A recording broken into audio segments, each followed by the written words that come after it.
불교는 이제 백용성, 한용운, 만해 한용운 이런 분들 2명. 기독교에는 많았습니다. 아까 옥산학교를 세웠던 남강 이승훈도 있었고, 그 다음에 기독교에는 목사님들도 주르륵 있었습니다. 자, 그렇게 있었는데 언제 만세운동을 할 것이냐? 언제 할 것이냐? 고종의 장례식이, 고종이 요때 죽어요. 1919년에 고종이 돌아가시는데 고종의 장례식 날짜가 3월 3일이다. 3월 3일. 요때 근데 요때 왜 하냐면 고종의 왕이 황제가 죽었으니까 전국에서 양반 유생들이 올라와서 그 장례식 참여하는 겁니다. 그럼 사람 많이 있을 거예요. 사람 많을 때 하자는 거예요.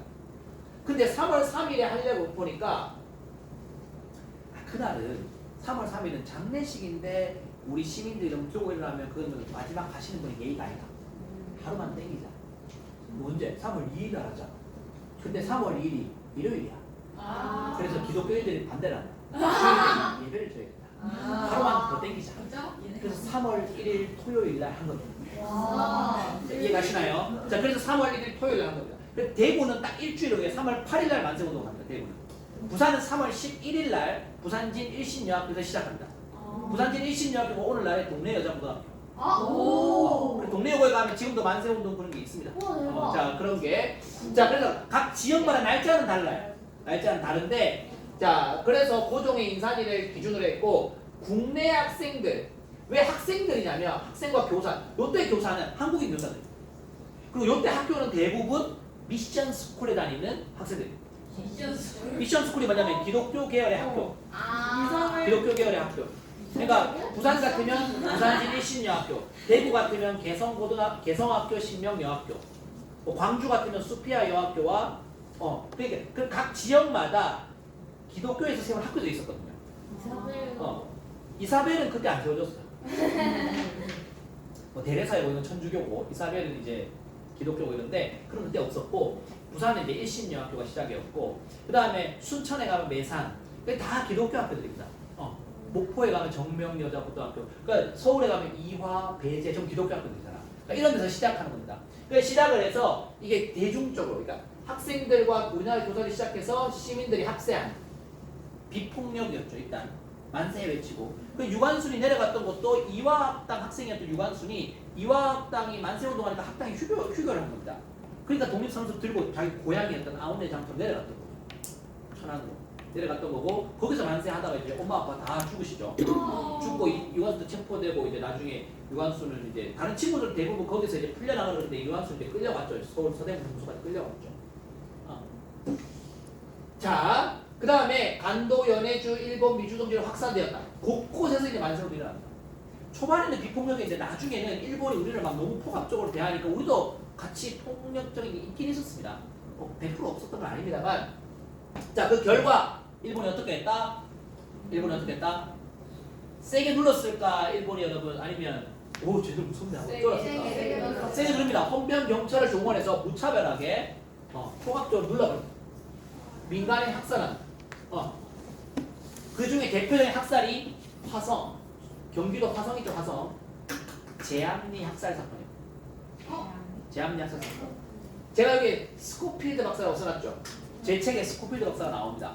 내가 여기에 책에 독립운동가 2명을 써놨습니다. 한 명이 외국인 독립운동가 2명을 썼는데 한 명이 헐버트고 한 명이 스코필드 박사입니다. 스코필드 박사가 여러분 의사입니다. 의사. 세브란스 병원 의사였는데 기독교인이고 이제 의사였어요.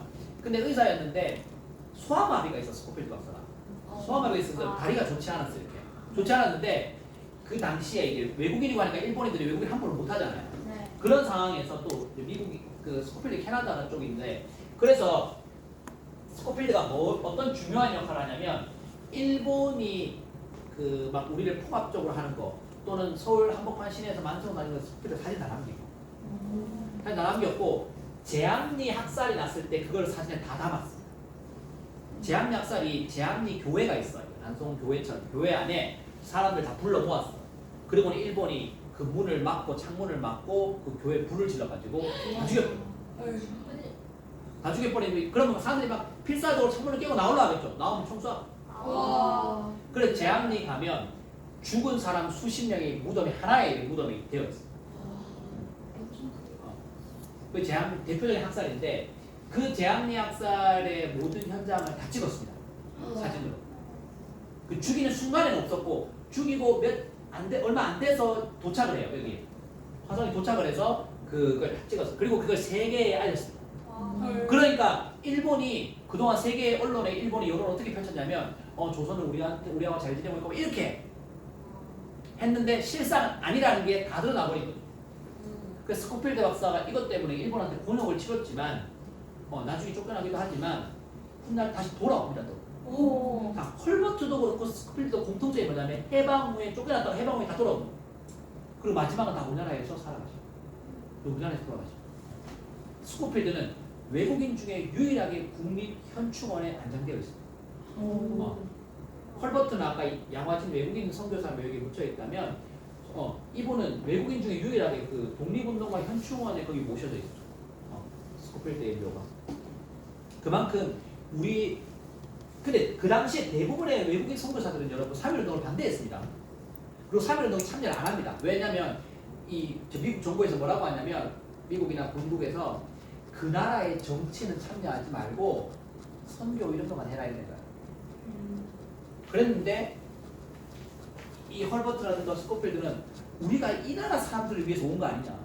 이민족을 도우러 왔는데 이민족이 지금 나라가 없어지고 나라를 빼앗기고 이민족이 지금 독립운동을 하는데 우리를 도와주는 그게 도리 아니냐. 그러면서 상당수의 선교사들은 3.1운동에 참여하지 않았지만 스코필드나 이런 사람 도와줘. 그래서 스코필드의 사진이 우리가 지금 교과서에 보는 사진 스코필드가 찍은. 그래서 이분이 되게 유명한 이제 그런 역할을 하죠. 근데 일본도 이제 통치 방식을 바꿉니다. 3.1운동 겪으면서 일본이 그럼 조선인들 다 죽여버릴까요?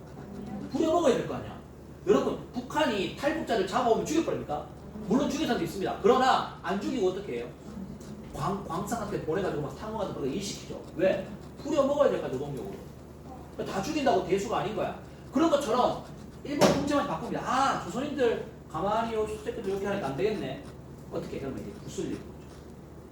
이제 말로써 또 유화 정책을 펼치면서 결국은 자기 편을 만드는 겁니다. 그래서 20년대에 가면 친일파가 되거든요. 그 구슬림에 이제 당하는 사람.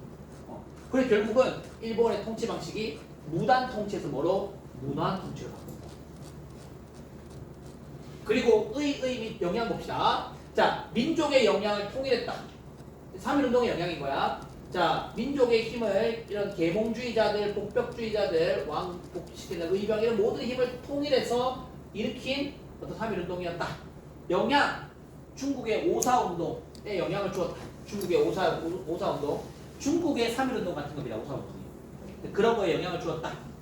그 다음에 인도의 간디조차도 비폭력, 불복종 운동에 조선이나 쪼매난 나라도 이런 걸 하는데 인도 큰 나라잖아. 인도도 이런 거 못했는데 간디도 우리의 이런 걸 보면서 자기가 교훈을 삼습니다. 그 정도로 우리의 어떤 3.1운동은 중국과 일본보다 작은 나라지만 세계적인 영향을 발휘한 그것도 정부에서 누가 높은 놈이 주도한 게 아니라 백성들이 어떤 민족의 대표라고 불리는 사람들이 등장해서 앞장섰던 그것도 어린 학생들부터 여러분 나이대 학생들입니다. 중고딩들 그들이 나라를 위해서 앞장섰던 겁니다. 잡혀갈 줄 몰랐을까요? 알았습니다. 여러분 잡혀가면 무섭다는 거 공부하면 근데 생존에 있던 그 독립운동가가 이런 고백을 해놓은 게 서대문 연구소에 적혀 있어요. 제가 서대문 연구소 가서 곰곰이 생각을 해봤는데 야 이런 도구로 고문을 하면 와 나는 진짜 독립을 못할 것 같다.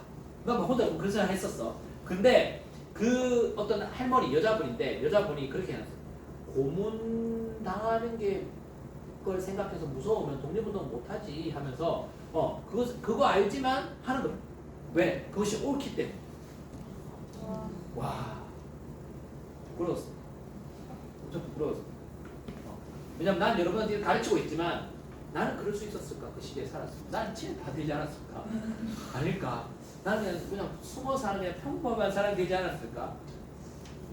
내가 이렇게 했을까? 그런 생각이 듭니다. 그러니까 우리가 말이 중요한 게 아닌 거야. 그 사람이 어떻게 사는가가 중요한 거야. 시간을 어디에 보내고 있고 돈을 어디에 쓰고 있고 그 사람의 에너지를 어디에 쓰고 있는가를 잘 봐야 돼. 여러분 나중에 남자를 볼 때도 또 어떤 친구를 사귈 때도 그런 걸 볼 수 있어요. 자, 그 다음. 자, 그렇게 해서 3.1운동이 사실은 실패라고 어떻게 보면 끝났죠. 끝났지만 3.1운동은 여러 가지 그 뒤에 이어지는 많은 효과를 냅니다. 그 첫 번째가 민족의 운동을 결집하는 대한민국 임시정부가 수립됩니다.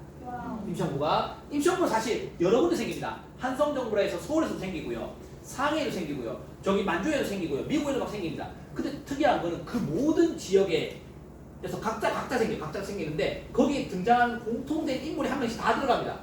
이 사람은 여기에서도 임시정부 임원, 여기서도 임시정부 임원, 여기서도 임시정부 임원, 여기서도 임시정부 임원. 그 누굴까요? 김구 아닙니다. 김구는 아직까지 존재감이 별로 없습니다. 아직까지. 이승만 아닙니다. 이승만은 안티가 많아요. 그게 아니라 안창호. 도산입니다. 도산. 왜? 안창호는 안티가 없어. 왜? 안창호는 본인이 그렇게 상대방이 만약에 마음에 안 들면 욕을 안 해야 되는 거야. 그 안창호는 누가 봐도 막 크게 자기 주장을 하고 자기 의견 막 내세우지 않습니다. 뒤에서 보이지 않게 섬기고 헌신하고 묵묵히 자기 일을 수행하면서 꾸준히 일을 다 감당했던 사람이 안창호. 공산주의자들도 안창호를 존경했고 자기를 굉장히 드러내기 좋아했던 이승만도 안창호의 죽음을 애도했습니다. 그 정도로 안창호는 존경받는 사람이었어요. 그래서 결국은 그 3.1 각각 흩어졌더니 어떤 또 그 임시정부를 나중에 상해로 통합하죠. 상해 통합해서 상해 임시정부가 세워집니다. 자, 최초의 삼권 분립. 삼권 분립. 의정원, 법원, 국무원. 자, 이런 게 뭐냐면 이게 행정, 국무원이 행정. 이게 뭐예요? 국회. 이게 뭐예요? 사법. 이렇게 삼권 분립하면 이렇게 생기고요. 자, 그 다음에 무슨 시스템이 있어요. 시스템. 그 시스템이 연통제와 교통국이라 해서 서로 연락을 취하는 방법. 그 다음에 그게 이제 너무 대놓고 하면 일본은 잡히고 이러면 안 되잖아. 그러니까 연락을 취하는 방법, 또 이렇게 재정을 모으는 방법 이런 것들을 다 이제 담당하는 겁니다. 그 다음에 애국 공채라 해가지고 지금 여러분이 임시정부에 후원을 해주시면 나중에 나라가 독립되면 그거 이제 국가 갚겠다는 거야. 그런 것도 하게 되고 부미위원부라 해서 이제 미국에 파견하는 미국에 있는 그런 어떤 임시정부 위원들도 만듭니다. 근데 여러분 우리 부산에 그 백산상회에서 안희재 선생이 모았던 그 자금이 임시정부로 이제 옮겨지는데 그 옮겨진 자금이 임시정부 자산의 한 40~50%입니다. 어마어마한 역할을 백산상회가 담당했던 겁니다. 근데 그 돈이 백산상회가 어디서 나왔냐? 장사를 해서 그만큼 벌었냐? 아니고 최준 선생이 돈을 그만큼 댔다. 최부잣집. 부자라도 그러니까 다 그렇게 안 산다고.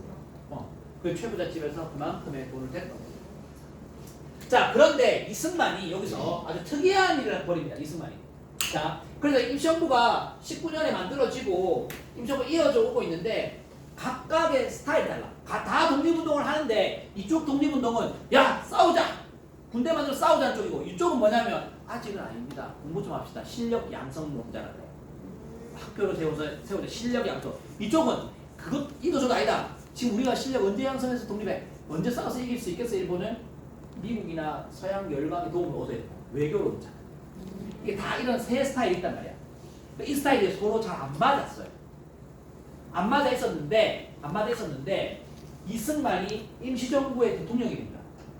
원래 사실 임시정부에는 대통령이라는 그 이름 자체가 없었어.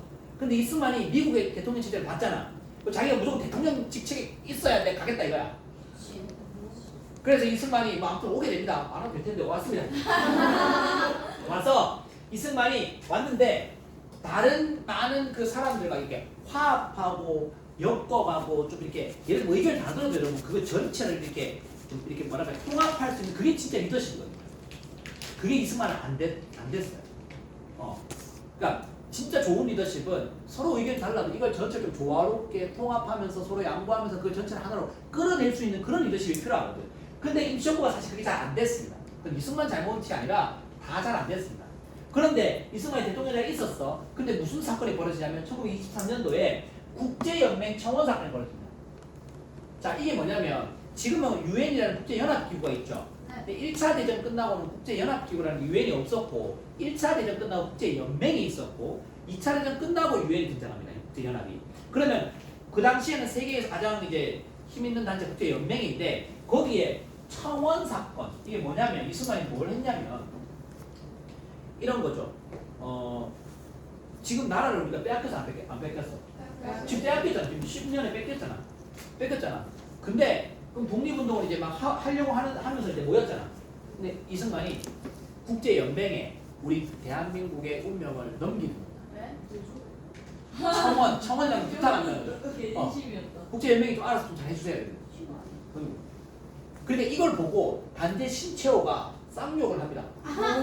와, 야 이완용이는 있는 나라를 팔아먹었는데 맞잖아. 이완용은 있는 조선이라는 대한제국을 팔아먹었잖아. 근데 야 이승만이는 없는 나라도 팔아먹네. 이러는 거죠. 신채호가 이승만을 굉장히 싫어했어. 그래서 막 이제 그 안에서 더 이제 문제가 많이 생깁니다. 임시정부 안에서 문제가 많이 생겼고 결국 이승만은 그래? 그래? 간다? 미국. 그 다음에 무장 독립투쟁을 추구하는 사람들도 마음에 안 들어가 다 자기 자리로 원래 자리로 가버립니다. 자 이쪽 다 가버렸어. 도산도 어떻게 할 수가 없어요. 다 떠나버리고. 나중에 도산도 떠납니다. 미국으로. 떠나고 남은 사람이 별로 없어. 임시정부에. 누가 남아? 김구가 남아. 그 임시정부의 위상은 떨어지고. 그 갈등이 그러니까 떠나기 전에 이런 갈등이 있어요. 창조파, 개조파. 이게 무슨 말이냐면 창조파는 야 임시정부 개판이다. 새로 완전히 시스템 새로 만들자. 새로 창조하자. 새로 만들자. 창조파. 개조파는 뭐냐면 아니 그렇다고 임시정부를 다 뜯어고치기보다는 필요한 것만 고쳐갑시다.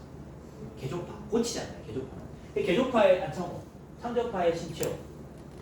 이런 이제 막 나눠져 있었어. 나눠져 있었는데 그런데 회의를 합니다 이게. 하여튼 이 사건의 시작은 이승만 때문이고 그 다음에 이게 막 이제 이렇게 대립이 되고 이 모든 걸 이제 그럼 해결해 봅시다 해서 국민 대표회가 열려요.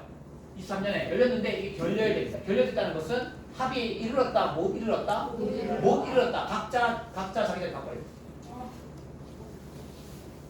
그래서 결국 남은 사람은 김구가 나온 거예요. 임시정부의 위상은 떨어지는 거죠. 참 이게 연합하는 정치. 상대방이 내 마음에 안 들고 내가 의견이 다르다고 해도 그런 걸 좀 이렇게 모아내는 협치. 참 이런 게 잘 안 되는 이런 것들이. 자 여기까지 하고 싶시다.